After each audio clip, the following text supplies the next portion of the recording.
इस महत्वपूर्ण विधेयक पर आज सुबह से चर्चा प्रारंभ हुई है।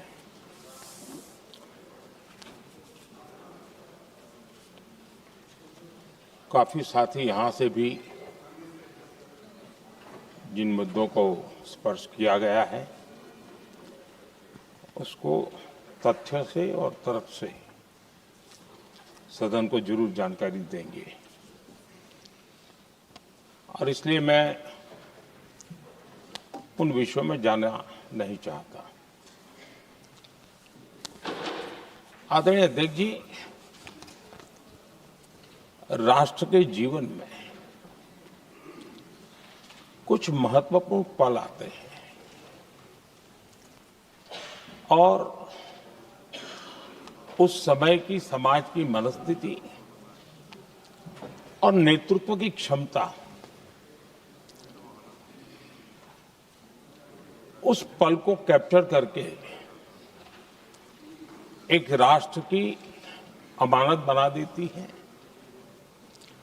एक मजबूत धरोहर तैयार कर देती है। मैं समझता हूं कि भारत के संसदीय लोकतंत्र के इतिहास में ये वैसे ही पल है। आवश्यकता ये थी कि 25-30 साल पहले जब से विचार सामने आया, आवश्यकता महसूस हुई, हम इसको लागू कर देते और हम आज उसको काफी परिपक्वता तक पहुंचा देते हैं और आवश्यकता के अनुसार उसमें समय समय पर सुधार भी होते हैं और यही तो लोकतंत्र की ब्यूटी होती है। हमारी मदर ऑफ डेमोक्रेसी है, हमारी हजारों साल की लोकतंत्र की एक विकास यात्रा रही है और उस विकास यात्रा में एक नया आयाम जोड़ने का एक शुभ अवसर सदन के हम सभी साथियों को मिला है और मैंने प्रारंभ में कहा है कि हम सब भाग्यवान हैं कि हमें ऐसे महत्वपूर्ण और देश की आधी आबादी को इस राष्ट्र निर्माण की नीति निर्धारण प्रक्रिया में हिस्सेदार बनाने का सौभाग्य मिल रहा है।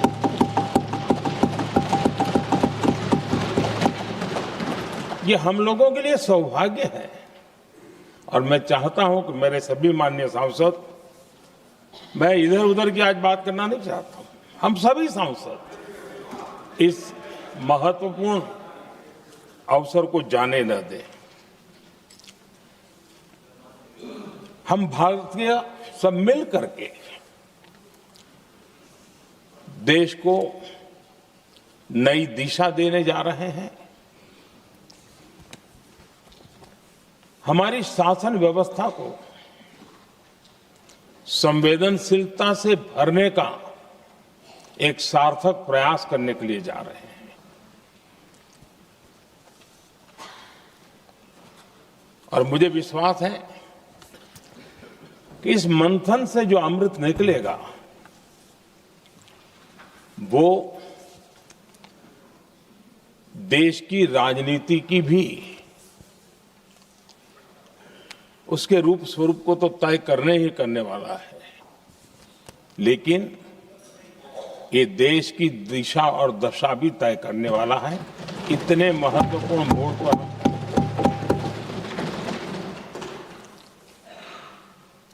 आदरणीय अध्यक्ष जी, 21वीं सदी में भारत एक नए आत्मविश्वास के साथ आगे बढ़ रहा है। विश्व में भी आज भारत की स्वीकृति हम सब महसूस कर रहे हैं और ये हम सबके लिए गौरव का पल है।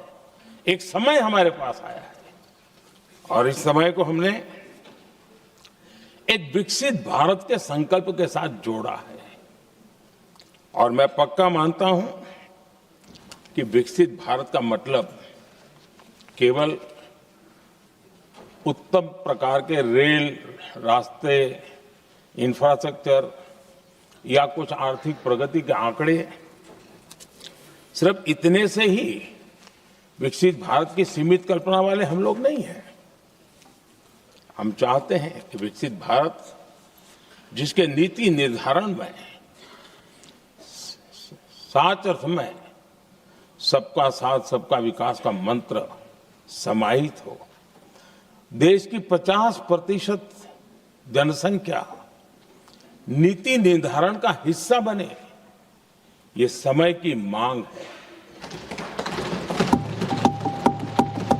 हम पहले ही देरी कर चुके हैं, कारण कोई भी होंगे, जिम्मेवार कोई भी होंगे, लेकिन इस सच्चाई को हमें स्वीकार करना होगा कि जब हम अकेले मिलते हैं तब मानते हैं हाँ यार, लेकिन जब सामूहिक रूप से मिलते हैं, मुझे याद है कि जिस इसकी प्रक्रिया चली थी, सभी दलों से मिलना हुआ है, एक दल को छोड़ करके जिन जिन से मिलना हुआ है, हर एक ने सैद्धांतिक विरोध नहीं किया है। बाद में जाकर के जो कुछ भी हुआ होगा, राजनीतिक दिशा पकड़ी जा रही है, लेकिन जो राजनीतिक दिशा में ही सोचते हैं, मैं उनको भी एडवाइज करना चाहूंगा, एक मित्र के रूप में एडवाइज करता हूं और सबको काम आएगी।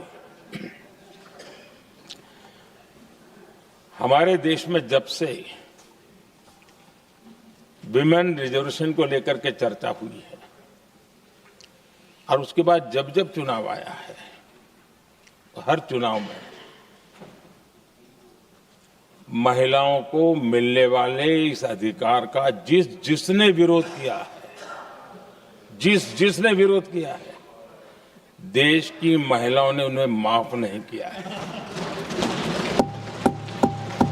उनका हाल बुरे से बुरा किया है। लेकिन ये भी देखिए कि 24 के चुनाव में ऐसा नहीं हुआ। क्यों नहीं हुआ? ये इसलिए नहीं हुआ कि 24 में सबने सहमति इसको पारित किया, तो ये विषय ही नहीं रहा।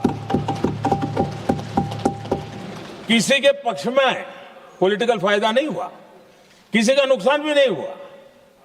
सहज रूप से जो मुद्दे थे, उन मुद्दों के आधार पर चुनाव लड़ा, क्योंकि 24 में सब साथ में थे।